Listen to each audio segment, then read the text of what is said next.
we'll have the opportunity to learn something about one of the markets that's very dear to me. So I've spent a lot of my last years in Asia and in China, and that's why I think it's especially for all of us here in the ecosystem extremely important to learn more about that. So I welcome on stage Krating, Ponpool, who is like a very famous entrepreneur and has been named the most successful businessman in Thailand. And he's going to give you an intro, and he's a venture partner at 500 startups with a very cool name of the fund, the 500 Tuk-Tuks. So I'm very much looking forward to learn from you how we can expand into Asia. Thank you very much. Thank you. Thank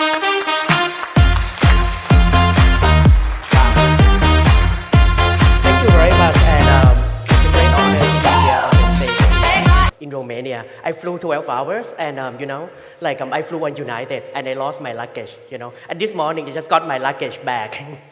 Yeah, so I wear a clothes like a staff, not like a speaker at all, but hope you forgive me. My name is Krating Ponpool. I run Find a Startup Fund in Southeast Asia. We invested in 41 companies in Southeast Asia. Before that, I worked for Google in Silicon Valley, run entire marketing for Google Earth, and also run quantitative marketing for the whole Asia Pacific region. Nope. You don't. Oh, black one. Okay, thank you. Yes, so my job is to tell you guys why you guys should expand to Asia. Asia is actually like a unicorn farm, 72.5% of international unicorn are actually Asians. And I have two bold predictions.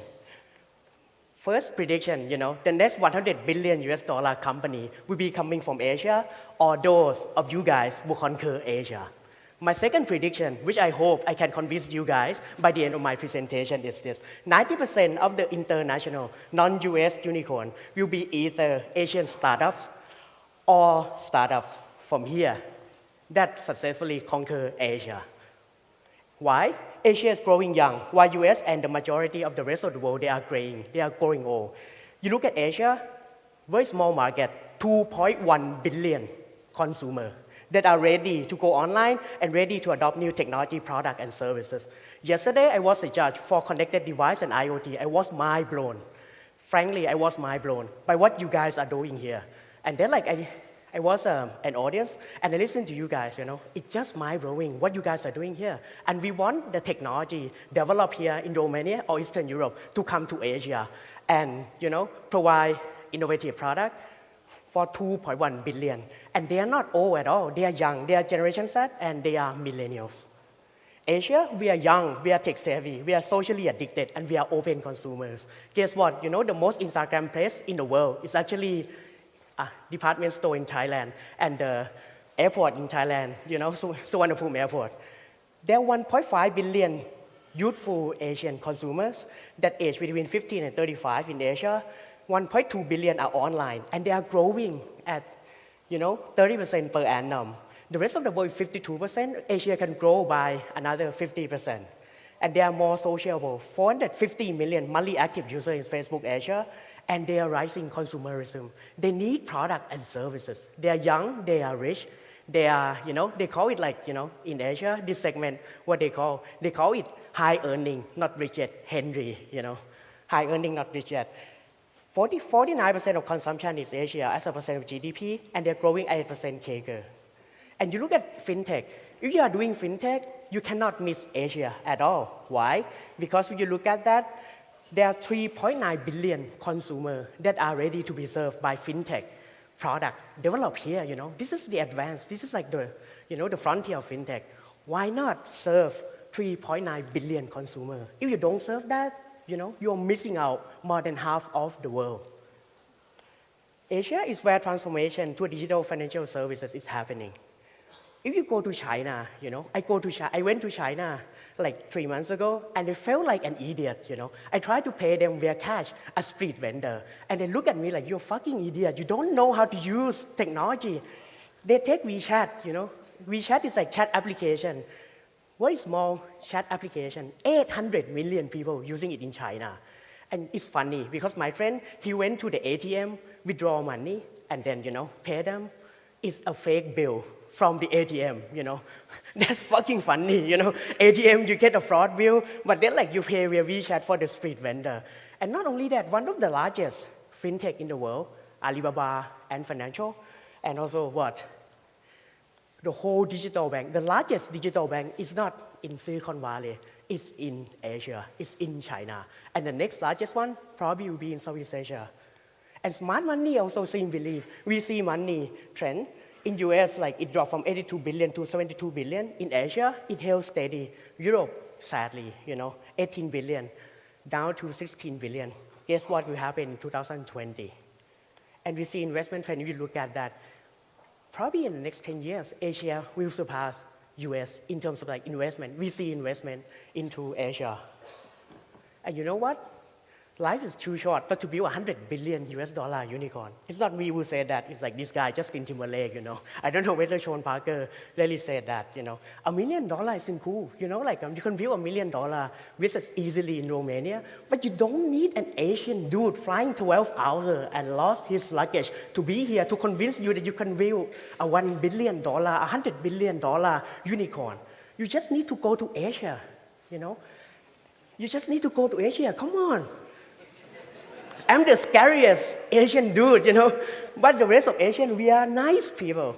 We're ready to welcome you guys, Why not? When you can build $1 billion business or $100 billion business, and I live in Silicon Valley for 7 years, I live in Asia for the rest of my life, based on what I saw yesterday, you guys are not, inferior to the rest of the world. In many things, you guys are much better. You just need to change your mindset, the mentality. The first step, change your mindset. Don't be scared of Asia, Come to Asia. 3.9 billion customers. But Asia, a huge opportunity. But you know what? Many people, I believe, they think Asia is only China, India, Japan. No, fucking no, come on. We have a big part called Southeast Asia. And the guys, pretty smart guys. Tim Draper, the guy who invested in Skype, the guy that invested in Tesla, and many other unicorns. He just visited Indonesia. He said he shifted attention from China to Indonesia. Indonesia is the third largest country in terms of population in the world. And Southeast Asia, according to Facebook, 622 million people, 7th largest economy in the world, 241 million people on Facebook, and 60% of population below 35 years old. They are young, they are rich, hungry, high earning, not rich yet, and they need a product from you guys. And you know what? 90% of the small and medium enterprises generate 90% of the job. If any one of you can build a product or services that help Southeast Asian small and medium enterprise, I have $1 million check waiting for you in Asia. Book a ticket and go there tomorrow. Skip the conference, get 1 million. And in Southeast Asia, in 2013, only 1 unicorn. And now we have 7 unicorn, The latest one is Gojek, $3 billion. And it's the one that Tim Draper talked to. And we are growing at 58% CAGR since 2013. And for the rest of the time, I don't have time to cover MENA, Middle Eastern, which is growing as well. But Asia is tough, Very tough, like this, Some of them, they are pretty tough, Look at this. Okay, I want to do peer-to-peer lending. Come on, I'll just go to China, go to Thailand, go to Southeast Asia. There are 9,000 peer-to-peer lending startup in China. 9,000, 9,000. And you know what? If you do something you do a device, you do a hardware, IoT, okay, we raise fund from Kickstarter. Before we finish designing it, Chinese factory already copy and they already produce. They have a website ready already. They probably copy your copy, That's it. Asia is tough, dude, come on. And even the almighty Uber at their peak, look at that, almighty Uber at the peak, They lost in every single market in Asia. Lost in every single market in Asia. Even almighty Uber at its peak, not right now, where it is on self-driving mode, no CTO, no CEO, no everyone, it's running by itself. And Asia is very fragmented. Look at that, this is a chat app that we use. Okay, this is Europe. But in Asia, we use every single fucking chat app in the whole world. Even BB, BlackBerry. You know BlackBerry? Yeah, even BB Messenger. Come on, the whole Indonesia, they use BB Messenger. It's very fragmented and very diverse. And Asia, it's not one country. You think of China. Yeah, okay, China, I'll go to China. Come on, fucking no. In China or in India, India is not one country. Tim Draper, when he visited like Indonesia, this is not one fucking country for 200 million people. No. Tier 1 city, customer acquisition cost is $20, LTV is 83. When you go to Tier 2, it's dropped significantly. And Tier 3 city, it dropped even further. There are many mini countries within a country. So how to expand to Asia? You are like this guy, you know, second richest man in the world at some point, Jeff Bezos. Okay, I fly my private jet and spend $2 billion. I'm sure like not many of you have $2 billion, you know. And go there, write a check, $2 billion, do a press, and scare the shit out of the local startup doing e-commerce, you know. But if you don't have $2 billion US dollar, what do? You don't enter Asia. No, I mean, don't even enter China, don't enter India or Southeast Asia. Your mentality, the first mentality is this: enter Tokyo, enter Shanghai, enter Singapore, enter Bangalore, enter Beijing. To capture 1 billion consumer or 3.9 billion consumer, capture the first 10 million consumer. And again, you don't come to Asia as a startup. Never ever. Okay, I just raised Series A, you know, from Sequoia, $3 million US. I'll fucking go to Asia right now. You'll be beaten like shit, you know, believe me. Don't go there as a startup. Go there as a scale up. You come to Asia to be knighted a unicorn or decathlon, you know. Come when you are ready. Series B onward, I'll say. When you raise Series B, you think about it, you know. And do the macro analysis first. Find your beachhead and concentrate your effort to one single city. Like for case in point, this is the startup that we invested. It's like a watch box. It's IoT as well. So basically, you put your dirty clothes into the box, and then like you send your status, and then like you get a clean clothes out of the box. And it's a last mile logistic for delivery of e-commerce, and also like similar to like Amazon Smart Locker, you know. This is what they did. They plot like cross-market variable: population, GDP per capita, internet penetration, smartphone penetration, laundry price, and other soft variable. And you can see that clearly. Like, okay, he lists the city: Bangkok, Singapore, Hong Kong, KL, Macau, and then which city is best. And then he screened the top 5, and then he can see like you know, he plot on the map and see which city that he want to enter first. After you do like a macro analysis, you know, you come here to Asia as a scale-up, you know, company, but you have to run like a startup. You come when you scale up, but you have to think like startup. Lean startup is all about developing hypothesis. When you list the top 5 megacity first, you list your first hypothesis. How can my product and service do 10x better than my Asian competitors? What are my unfair advantage in those cities? You have to have city and market. City and product fit. What are your unfair advantage? Feature, technology, know-how, business model, brand, story, or capital? What do you need to do to make your product 10x better than your Asian competitor? Don't go there if you are only 10% better than your Asian competitors, you know. Think of the one that I tell you. When you go there, probably you face like 9,000 competitors in Shanghai, in Singapore. Singapore probably not that competitive, just 1,000, you know, competitor. That's easy, you know, we are Romanian, come on. And then second, find the bridges and allies. Like my firm, find a startup. We can bring you to Asia easily. Let us invest in your company. You know, come talk to me after that. I write a check, and then you come to Asia with me, you know, and use the money that I invest, you know, pay for party. Don't tell anybody, you know, joking. And then you can use like accelerator, you know, like Magic, like Microsoft Venture, and many other, like also like China Accelerator. In China, there are 1,000 accelerators, but this is like the top accelerator that I list for you guys that can bring you to Asia. Find the bridges and allies, and do things that don't scale. This guy, Joe Gebbia, when he came, he's the founder of Airbnb.